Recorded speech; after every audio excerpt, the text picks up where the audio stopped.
internacionalista Miguel Ángel Rodríguez Mackey sobre este terrible atentado en Niza, en Francia. Muy buenos días, muchísimas gracias por acompañarnos.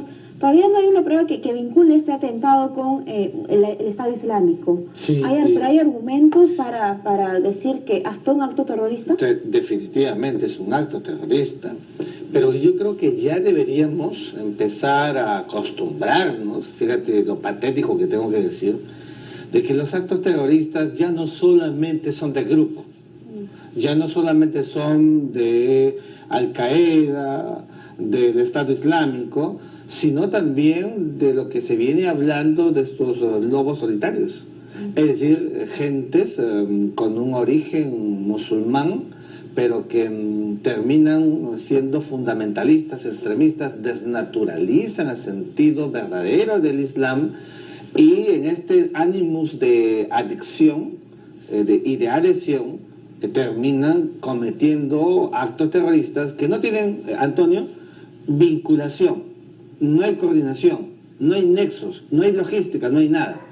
Por lo cual la investigación también es más complicada y más difícil. Y evidentemente, si son células unipersonales, se hace mucho más difícil y complejo el asunto. Y más todavía ahora que acaba de suceder nuevamente en Francia, un país con 6 millones de musulmanes, donde perfectamente el yihadismo se camufla entre las gentes de buena fe y esto genera pues un marco de zozobra. ¿Qué está pasando ahora, Antonio? Que la respuesta otra vez sigue siendo de carácter militar.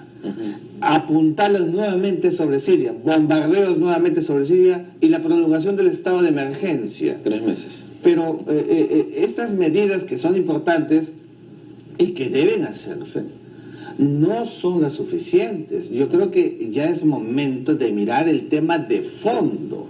Y entonces, ¿qué significa esto? Mi tesis es que la Liga Árabe, que comporta la reunión de los países del Medio Oriente, que son países árabes, y sus iglesias comunales, que son o sunitas o chiitas, puedan involucrar un estudio de profundo en los jóvenes, en los niños, de lo que significa el verdadero sentido del Islam, porque ahí es donde comienzan estas visiones, ¿no es cierto?, que terminan tergiversando el verdadero sentido de lo que es la religión. Pero muchas de estas personas que incurren en estos actos son gente que probablemente ha nacido incluso en Francia o en algún otro país, pero tienen origen, digamos, como este caso, este señor Mohamed Lafayette tiene origen tunecino de 31 años, pero ha vivido muchos años ahí y se sabe que tenía antecedentes de violencia doméstica, no está en las listas estas famosas que se habla de personas de riesgo en ese país. Es verdad,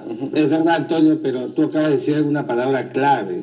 Estamos hablando de gentes que han nacido en Francia, que nacen en Europa, y ya son una tercera generación de musulmanes que no han logrado ser incorporados en el ánimos de vida del modus vivendi europeo, más bien han sido postrados, rechazados.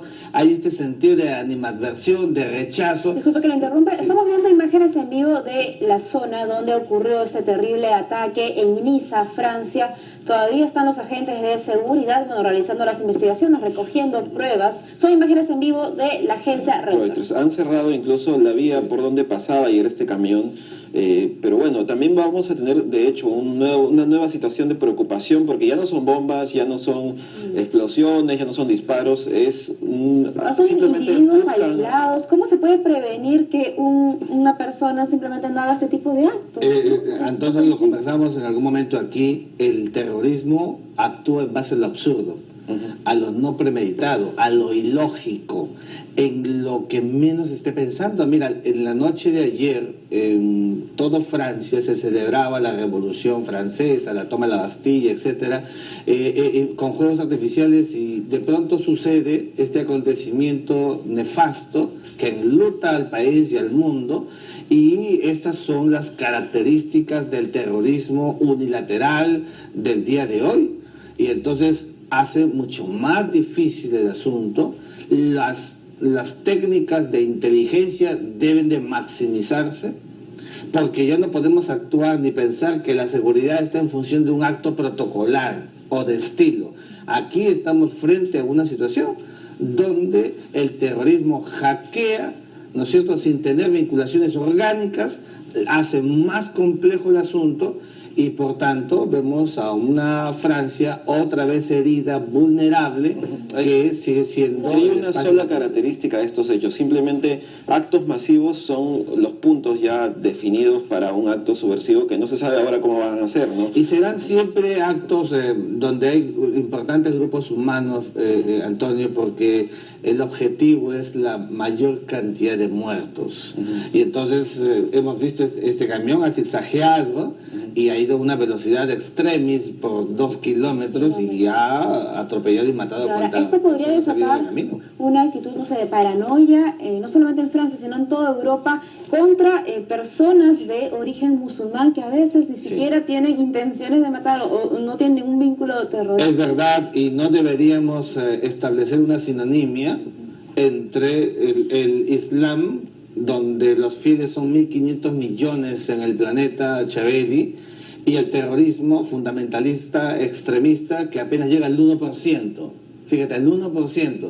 Pero es un 1%, Antonio, que moviliza, que genera un pánico colectivo ya planetario y que hackea el mundo. Fíjate, los conflictos en la historia de la sociedad internacional han sido siempre los conflictos entre estados.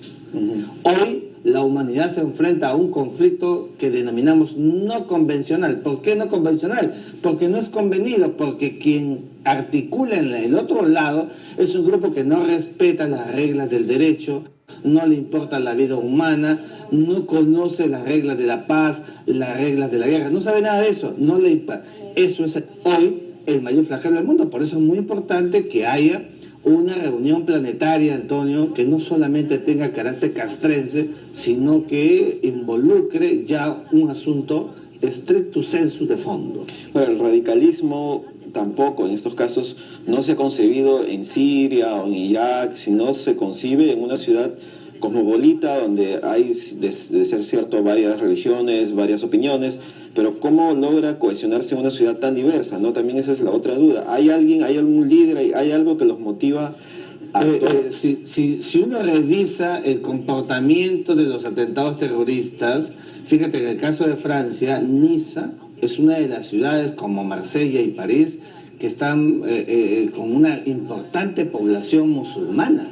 Y entonces estos espacios donde hay mezquitas, donde a veces pueden ir y no rezar, van creando para ellos el lugar idóneo para acometer con sus acontecimientos terroristas. Entonces esto hace mucho más difícil. Creo que la característica de este atentado se parece al de Orlando, Antonio, donde tampoco hubo una vinculación con el Estado Islámico o Al-Qaeda o cualquier otro grupo, y mira, ya pasaron cerca de 25, 27 horas y no se ha adjudicado el atentado del Estado Islámico porque corresponde a un acto unilateral de lo que, repite, está denominando estos suerte de lobos solitarios que ya son parte de esta secuencia negativa que inteligencia tiene que empezar a trabajar. Estos atentados han ocurrido en Estados Unidos, en países de Europa. Uno los puede imaginar muy lejanos, ¿no? Porque estamos en el Perú. ¿Podría ocurrir en Sudamérica? Buena pregunta. En Río, en Brasil, ahora que se vienen los Juegos Olímpicos. Y en el Perú. En el Perú. No seamos nosotros gente que quisiera crear pánico nacional, pero hemos dicho varias veces que hay que crear la DIRCOTEI. O sea, ojalá que el nuevo gobierno del Perú cree la DIRCOTEI, que es la Dirección contra el Terrorismo Internacional. ¿Por qué? Porque cualquier lugar del planeta, Antonio Chaveli, ya es vulnerable en estos momentos a un ataque terrorista. Tenemos porciones importantes de musulmanes que viven en la zona eterna, que son fundamentalmente pakistaníes, que son comunidades que trabajan, laboras. Allí, por ejemplo, puede camuflarse el terrorismo. No hemos dicho que lo sea, pero puede ser un espacio en el que puedan pasar desapercibidos y acometer acciones terroristas. Por eso es muy importante que tengamos presente que hoy, para el terrorismo, no hay barreras. Es un terrorismo globalizado. Ahora que se vienen eventos importantes como la cumbre de la PEC, debería también, de todas maneras, el Estado tomar medidas, ya que viene aparentemente Barack Obama y varias autoridades. Sin lugar a dudas, y esto forma parte, Antonio, de este paquete completo del tema de la seguridad, que cuando candidato Pedro Pablo Kuczynski prometió y que en los próximos meses tenemos que ver resultados, y evidentemente aquí tiene que haber un trabajo múltiple, coordinado, operativo, pero insisto, inteligencia, Antonio, porque el terrorismo de este nivel, de estas características, es muy asolapado, muy camuflado, y hay que ser muy, pero muy detallista para poder identificarlo. Don Miguel Ángel, muchas gracias por estar con nosotros. Muchas gracias por acompañarnos.